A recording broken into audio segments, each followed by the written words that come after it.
Well, good morning. How you doing? Don't get your hopes up. I'm not going back out on the road right now. I'm at the drop yard where I pay to park the truck. And I came down here because this also happens to be where I get the majority of the work done on my truck and my APU. I just got here. I just got out of my car. And yes, I don't like using my sports car to go back and forth to my truck, but I haven't been able to find a cheap secondary vehicle to use for going back and forth. I want something really cheap, like $1,000. And they sent out all those damn stimulus checks, and it became impossible to find a $1,000 vehicle. They were selling within minutes of being posted on Facebook Market and Craigslist and places like that. They were just selling instantly. They were selling so quickly. They were getting so many responses that people weren't even responding to most of my inquiries about them. But yeah, I haven't had time to look at the truck yet. Whenever I get out of my truck in the morning, or basically any time my truck is unattended for any length of time, the very first thing that I do is I like to do a little walk around and just check common problem areas, mainly corners, mirrors, and then, just kind of a rough overview of everything. And I'm looking for any kind of damage, anything that might have happened. Like, even whenever you wake up in the morning, you're sleeping in the truck at the truck stop. When I wake up in the morning, I'll get out and do a walk around on the truck, because this is one of the oldest trailers. I think it's one of the oldest trailers in Landstar's fleet. This thing is like, it's older than any trailer I ever hauled for USA Truck. I forget what year model this thing is. It's like a 2015, 2014, somewhere in that area. So this thing does have its fair share of dents and dings and scrapes. But I'm going to be honest with you. This trailer, even for how old it is, it's in better condition than most of the trailers I hauled at USA Truck. I mean, the rims are rusted to shit. This thing is old. But yeah, just like what I was saying is that even if you're asleep in the truck in the sleeper, you would be surprised at the things that can happen to your tractor and your trailer. So pooching out a little bit right there. To your tractor and your trailer, it's really good to just kind of like look straight down the edge of it to see if it's dented in or out. Things can hit your tractor, your trailer, and it will just barely be a little bump. These are really heavy, powerful machines, and they can do serious damage, and it'll feel like nothing. So somebody could scrape your trailer, and you might not even feel it in a sleeper. But we're good. I hope the person that rents this spot doesn't show up in the next couple hours. I'm here early. It's 6:06 a.m. They don't start showing up until about 7:30. And, oh, I got a note in my door. What is this drama?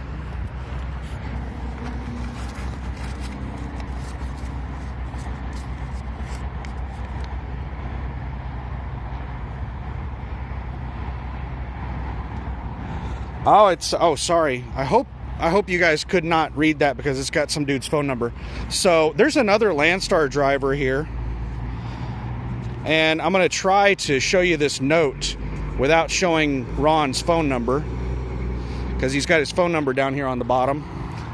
So let me set it down right here and cover it up in a way. I should probably just read it. That'd be a lot easier. All right. I got the phone number covered up, and I'll read it out to you. It says, "Hello, my name is Ron, and I'm leased to Landstar as well. I park in space B19. I'm currently doing a power-only run between Oklahoma City and Dallas. I'm home daily. If this interests you, you want details, call me and I will get with you, the agent, Ron. So, there are power-only runs out of most major cities that you can find on the load board. And every time I've looked at the details on them, they're kind of dog shit. Yeah, it's nice to be home daily and all kinds of other shit like that. Dallas, in all honesty, is not a city that I want to be driving in all the time. I can't fucking stand Dallas. It's one of the worst cities to drive in the country. I'm going to go ahead and set Ron's note right there in my seat.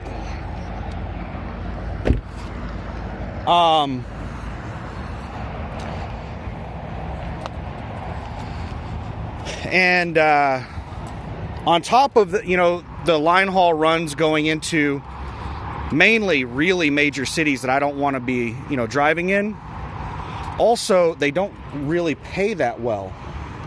Ooh, can you see me in the mirror? Let's get way up here close. There I am. Look at all that pretty. Can't even see all of me. I've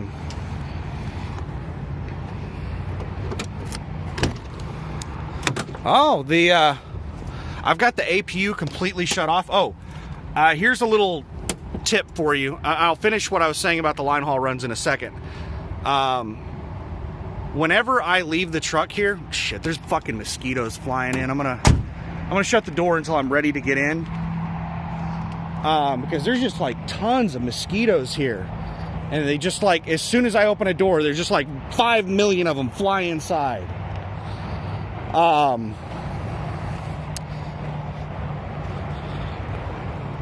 Whenever I leave the truck here, I normally have the APU set to...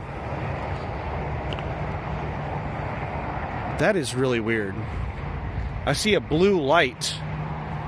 Oh, I know what that is. I know what that is. My fan for the top bunk is plugged into the 12 volt. I was like, there shouldn't be anything powered on back there. I unplug most of my 12 volt stuff, the things that draw a lot of power, like my telephone and stuff like that. I don't bother unplugging those things. They pull almost no power at all. But my refrigerators, they're almost all plugged into 12 volt. So I'll unplug those. I turn my inverter off and I'll leave my APU on battery monitor mode. Well, my APU is broken at the moment, so my APU is shut completely off.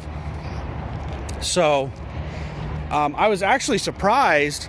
The truck's been here for a week and a half, and when the voltage gets really low, it has a low voltage disconnect, and it will shut off all power to the interior lights and to the 12 volt outlets. It'll shut power off to just about everything to conserve power. And the lights are still on, so it has not gotten the power low enough to hit the low voltage disconnect after a week and a half of just sitting here. So that's pretty awesome. But what I was going to say is the refrigerators, if you're like me and you take all of your stuff out of the refrigerators whenever you come home for home time, and I only do that because I take a lot of home time whenever I take home time. If I were only coming home, and good God, man, there are so many fucking mosquitoes. I just ran my hand across my fucking head and killed 3 mosquitoes. I'm going to try to walk to keep them off of me. Try to outpace them. But,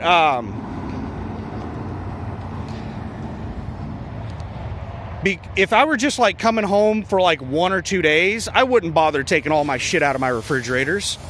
But I usually don't know how long I'm going to be home whenever I do take home time, but it's usually for at least a week.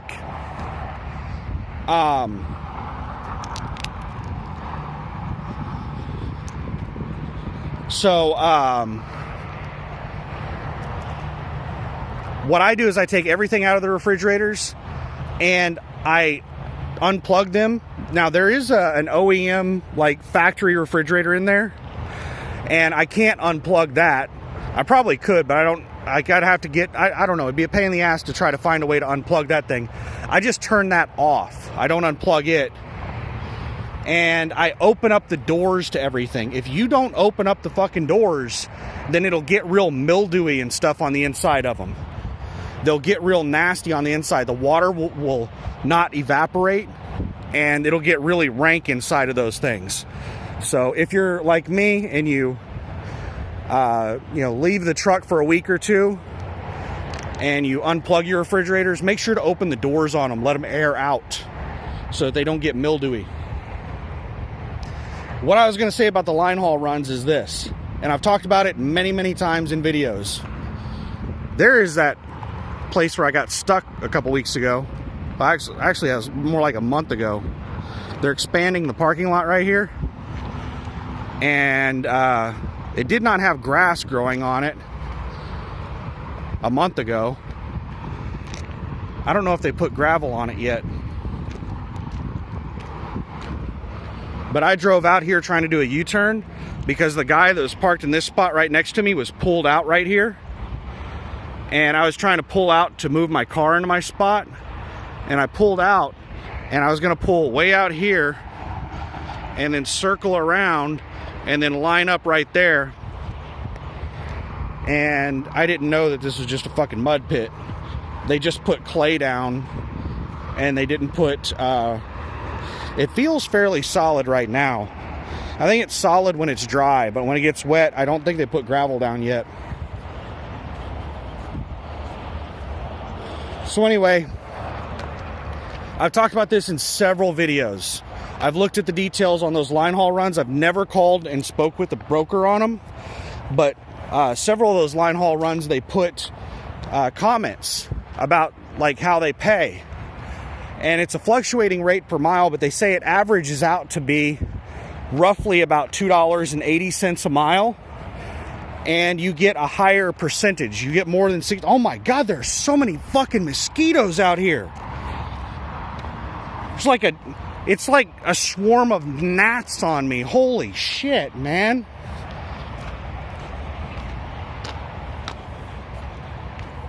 Get off of me, motherfuckers. I'm just swiping at like 5 of them right now.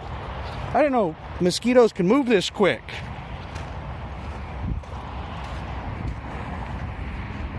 Jesus.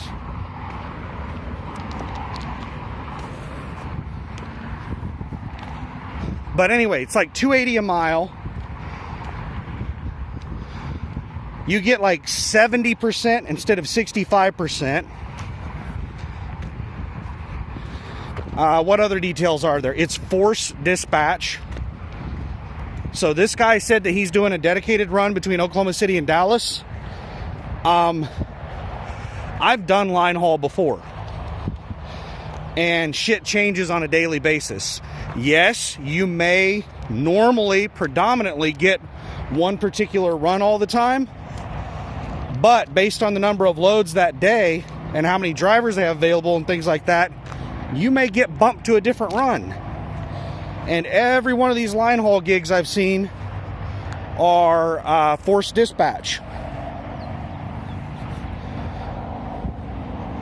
So it's force dispatch.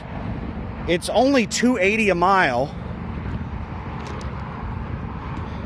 It's hauling doubles for the most part. Some of them are hauling 53-foot trailers. It's hauling a lot of hazmat.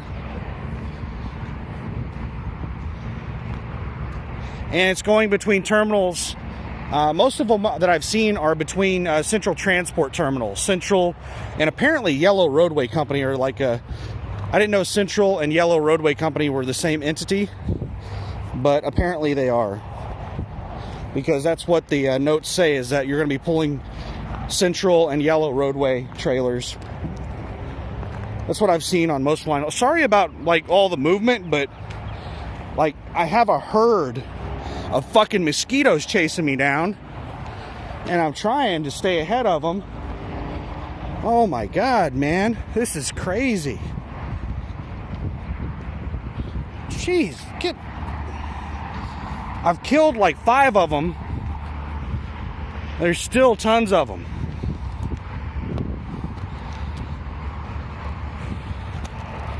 But yeah, I'll probably text Ron and ask him like what he's getting per week or per mile or something.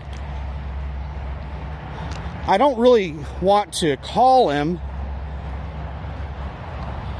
and I don't want to be rude to him, because there's a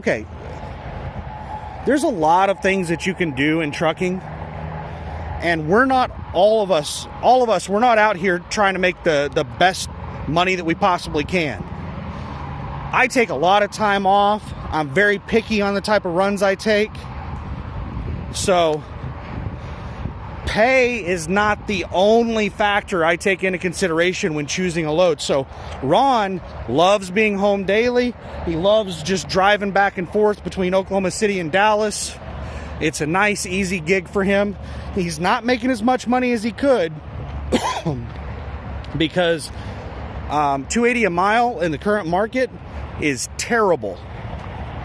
I don't haul loads for less than $350 a mile unless I'm in an absolutely horrible market. And that's the full rate before the percentage cuts. Most of the loads I haul are $390 a mile or better. So that's a huge difference in pay to do those line haul runs. But I'll probably ask, send him a text message and ask him, hey, are those $2.80 per mile runs that are paying 70%? Ask him something like that and see if it's one of those shitty ones or if it's something that I haven't seen before. And if it's actually paying really well, then I might, see about doing it.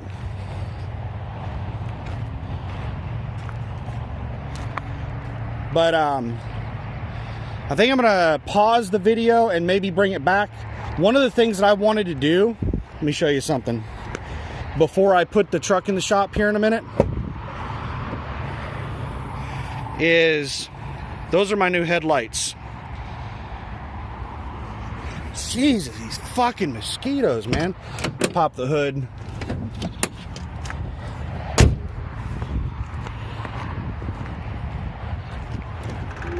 There are a couple of things that I want to do myself, because these fucking idiots here at the shop are incompetent. They ripped, you see these rubber hoses on the windshield wipers? I paid them to put brand new washer nozzles on. Those do not look like the new washer nozzles that I bought from the dealer, but they ripped the hoses. I think that they could not get the hoses off, and they couldn't figure out how to get the washer nozzle off, and they just gave up. I think I'm going to question them about that today. But they tore my hoses to shit. Now, not only does it not spray out evenly from the washer nozzle, it sprays out in two different places in the hose because they ripped the hose in two different places. Like almost every time I pay them to do something, it comes out worse after I paid them to fix something. But I bought it was like $9 for a whole bunch of, it's just really generic hose for windshield wiper. It's windshield wiper hose. And I'll just cut it to length and pop it on there. It'll take me just a minute or two to replace it. But I'll get that replaced. That's one of the things I'm going to do. The other one is, before I have them install these damn lights, I'm going to unplug this thing right here and plug it into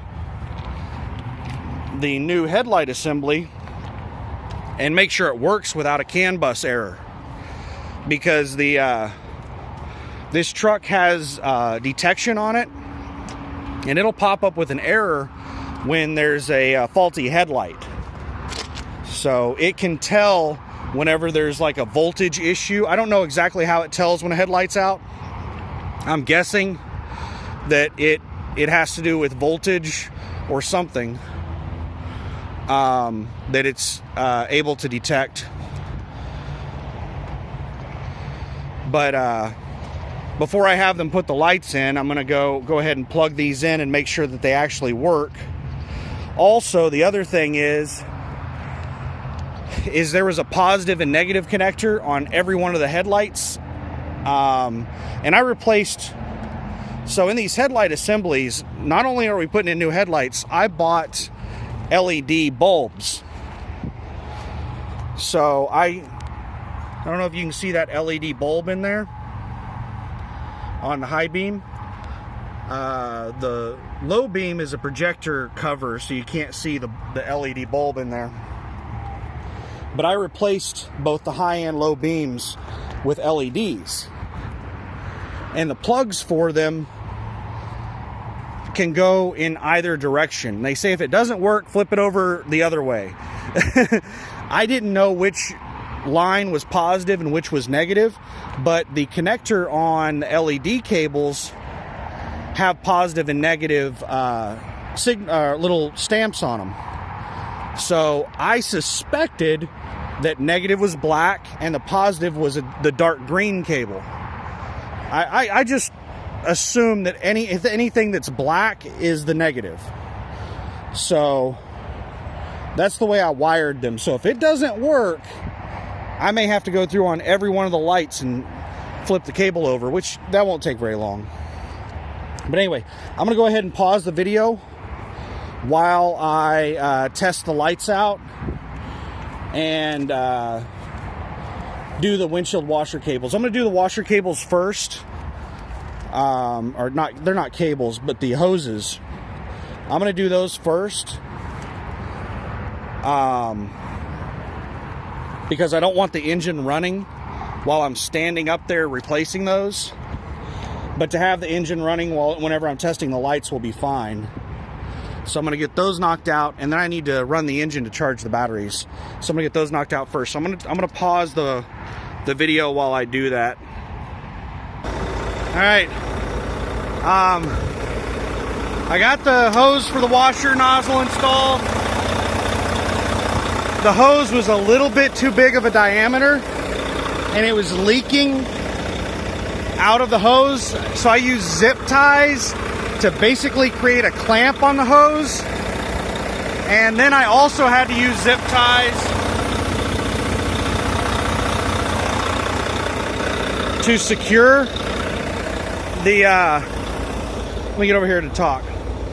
I had to use zip ties to secure it because it was too big of a diameter to go through the same clips that held it in place. If I would have ran it through the original clips, it would have crimped the line. So it's working now without any leaks, and I've got the headlight plugged in.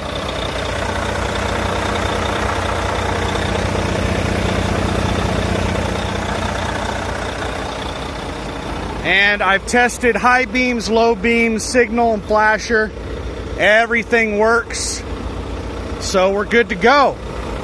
I guessed right that black is negative and green is positive. So looks like everything is really good to go.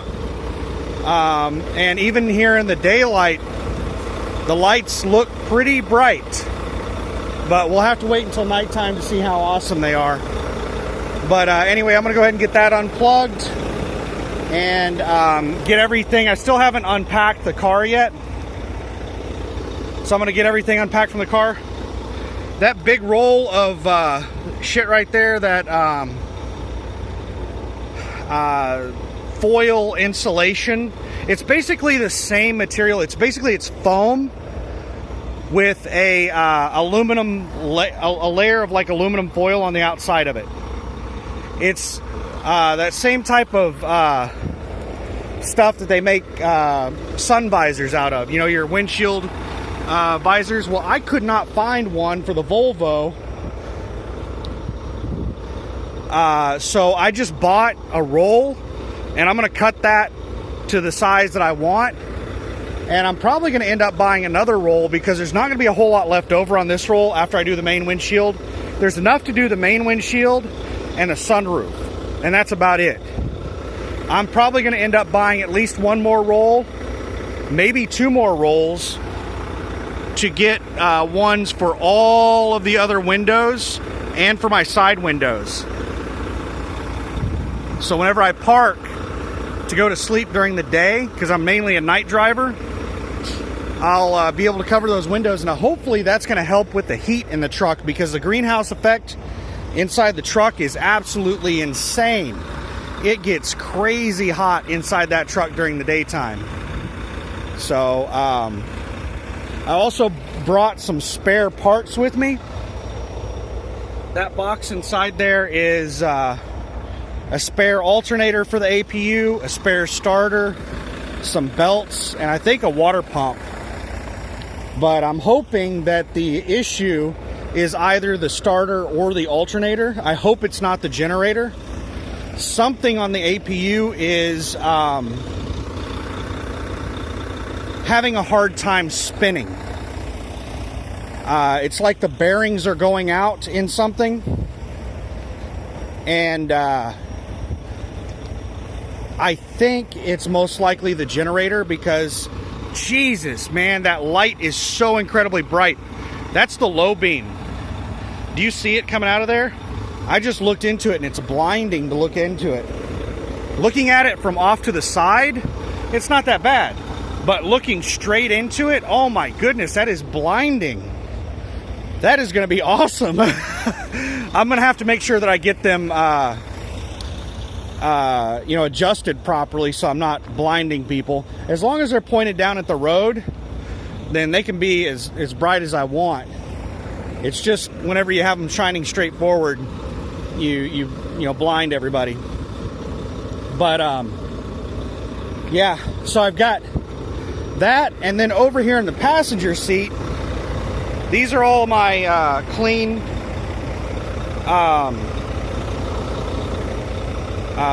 bedding materials. I didn't bother to fold them. I don't see a point in folding them. And then underneath that, that's my new mattress. So last time when I left the house, I bought a new mattress and put it in there. And oh my goodness, it made a huge difference in the quality of sleep I was getting inside the truck. But the problem I had with the mattress is the mattress cover was like polyester. It was not even polyester, it was like vinyl. So it didn't breathe at all. It was like waterproof or something. It was a hospital mattress. And I was just sweating like crazy. Every part of my body that was touching the mattress was just sweating like crazy, and it was causing me to just constantly toss and turn. I ended up taking the cover off of it and just laying on the foam pads, and I was sleeping like a baby after I removed that cover.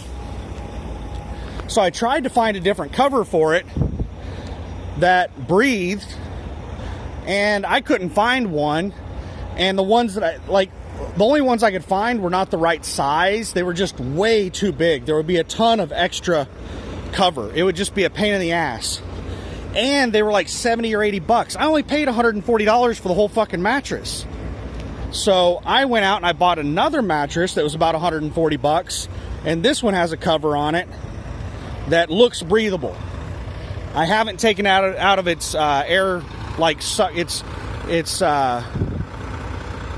the way they shipped it, they put it in one of those plastic bags and sucked the air out of it. So I haven't taken it out of that bag yet. I'll throw all this shit in the truck here in a minute, and then I'm going to make my way up to the shop. This is where you pay to park. And then I don't know if I'm going to walk I would have to go all the way out past this truck to show you the building. And I don't even know if you can see it from here, but the building's over in that direction. It's about a quarter of a mile, eighth of a mile, somewhere in that area from here. I got one of the furthest back parking spots. Some jackass is throwing, is that a beer bottle? Let me flip it over to look at the label. Not a real beer, it's a root beer.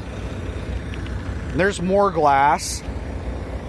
I don't know who the fucking idiot is that's out here breaking glass bottles in the parking lot.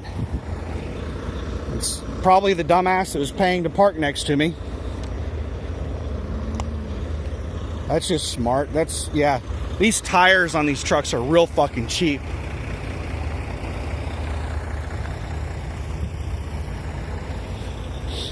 But anyway, yeah, I'm sweating my ass off right now after replacing that hose and then hooking up that light to test it. And I'm not getting any kind of errors. All the lights are working. It's looking like it's going to be really awesome. So that's good news so far.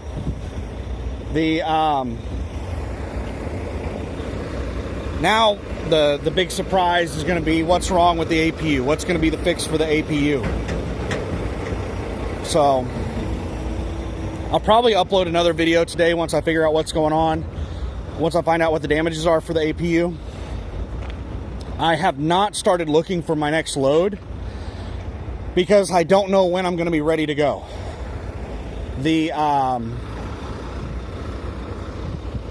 These headlights, I ordered them when I was still up in Chicago, and they were supposed to arrive by like Tuesday.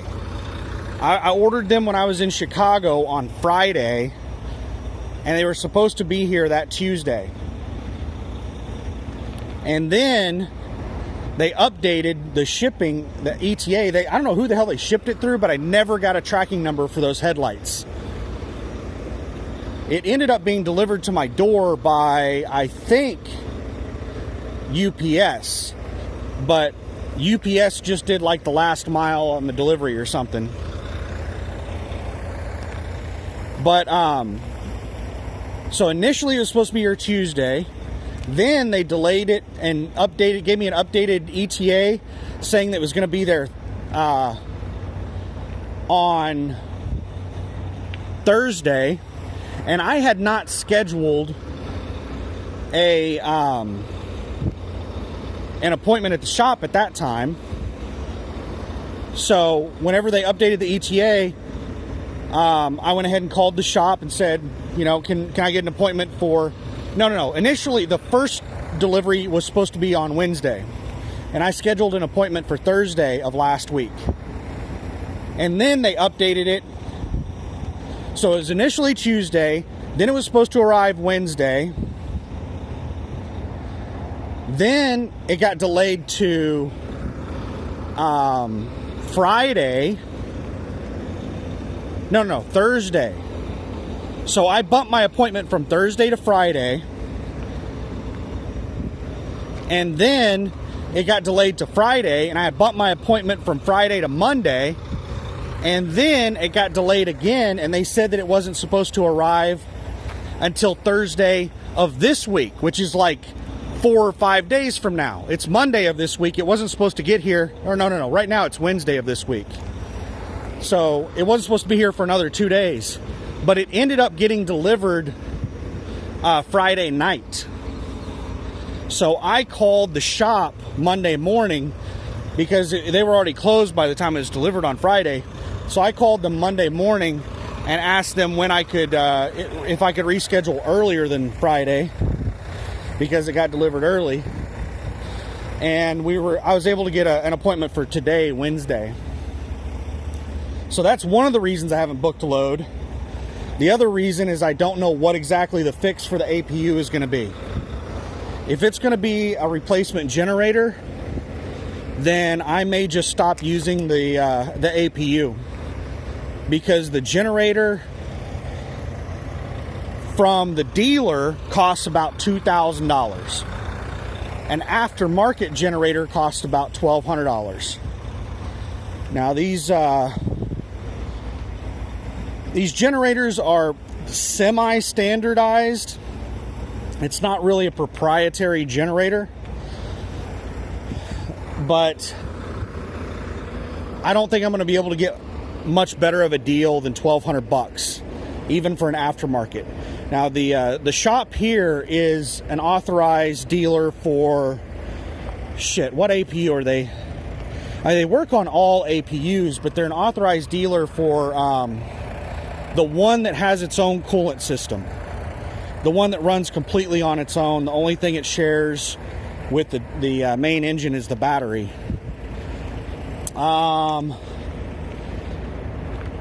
I can't remember, but they may be able to get some better dealer prices than what I can find online.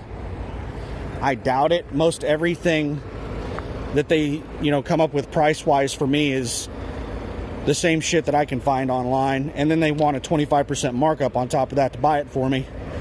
But luckily, they'll let me go and buy my shit on my own to avoid that markup. But what time is it? It's 7 a.m. They're not gonna start getting here till about 7:30, so I've got about a half an hour to an hour before I need to be parked up there at the building. So I need to get this shit thrown in there and get all this moved up there within the next hour. But yeah, the APU, I'm really hoping it's not the generator. Everything else is reasonable on price, $100, $200 to completely replace the parts brand new. And I have spares of the other two components it can most likely be. The generator, that's the one that's really bad. Now, I've heard that if you can find a shop that works on electric engines, that it's really common for the bearings to fail in the generators. And a shop that works on electric engines will replace the bearings for like $100 or $200 or something like that. I've read online that these generators are made with really cheap, like Chinese bearings, and it's a really common point of failure. So maybe this shop knows of an electric engine shop that I can go take it over to and get them to replace the bearings on, because I'm pretty sure that's all that's wrong with it if it is the generator. Why do I think that? Let me tell you the two symptoms that are happening.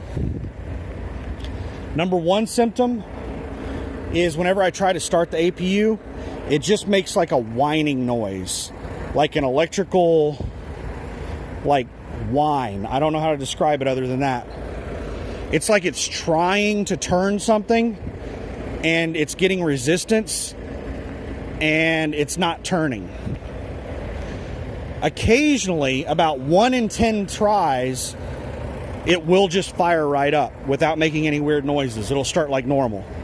But 9 out of 10 times when I try to start it, it won't start and it'll just make a whining noise like it's trying to turn something that's locked up. Second symptom is that whenever the air conditioner kicks on and it revs up the engine to produce more power, I'll get under voltage errors. So this is the reason I think it's the generator. It could be other things that are, slowing the engine down from spinning, but the generator has its own belt that it runs off of, and then the fan, alternator, and starter all run off of a separate belt. The air conditioner is powered by the generator. The air conditioner is getting under voltage errors, which is telling me that the generator is not putting out as much power as it's supposed to. So the generator, or the air conditioner, whenever it's running, is constantly turning on and off. It'll try and start up, and then it's not getting enough power and it'll shut back off. And then it'll try again, and it'll just keep doing that over and over and over again. So there's something attached to the engine that is having a hard time spinning, that's slowing down the engine's like spin rate, the RPMs of the engine, and it's causing everything to basically not put out as much power as it's supposed to. So that's why I've got it in the shop, and I'm asking them to take yet another look at the oil leak. I can't count the number of times I've paid these dumb sons of bitches to fix that fucking oil leak, and they just keep replacing random ass parts. They do like no fucking diagnostics whatsoever. They'll just sit there and look at it for like 3 fucking seconds and say, yeah, you need to replace this. I'm like, aren't you even gonna bother cleaning it off with some brake cleaner and then turning it on and running it to see where the leak's coming from? No, they don't fucking do that. They just like glance at it and they're like, yep, it's this part. And they just keep replacing random fucking parts at my expense, and nothing changes. I probably spent shit on just the oil leak alone $2,000 to $3,000 putting this damn APU in the shop repeatedly, paying these dumb fucks to just replace random ass parts because they're, man, these mechanics, I can't stand dealing with mechanics. It's like the profession where any fucking idiot can do it, and you can be wrong 9 times out of 10 and not get fired. There are not many professions where you can be wrong 9 times in 10 and keep your job. But mechanics is one of them. Because it is really, really hard to prove that a mechanic fucked something up. They'll always say that it was like that before it got there, or it wasn't like that whenever it left, or what the fuck ever. They make up bullshit. But these dumbasses, I keep going back to them because they're cheap. Like, every mechanic I've dealt with fucks shit up. It's just these charge me the least amount of money to break shit. That's the reason I keep going back there. I go to the dealer, and instead of paying $200, I end up paying $800, and they break just as much shit as these dumbasses do.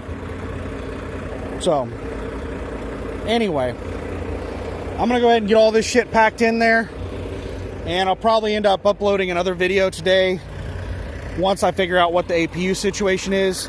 And I'm gonna tell you right now, it's gonna be a tough decision if they tell me I've got to replace the generator.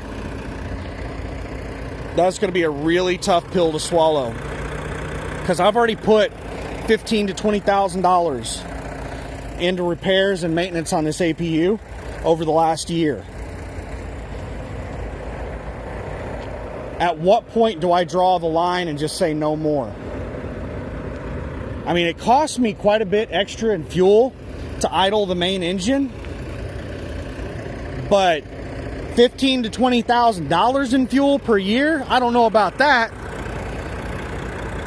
It's not costing me that much in extra fuel. But let's just hope that it's not the fucking generator. And if it is the generator, let's hope that they are capable of replacing the bearings, or they know somebody that is. So,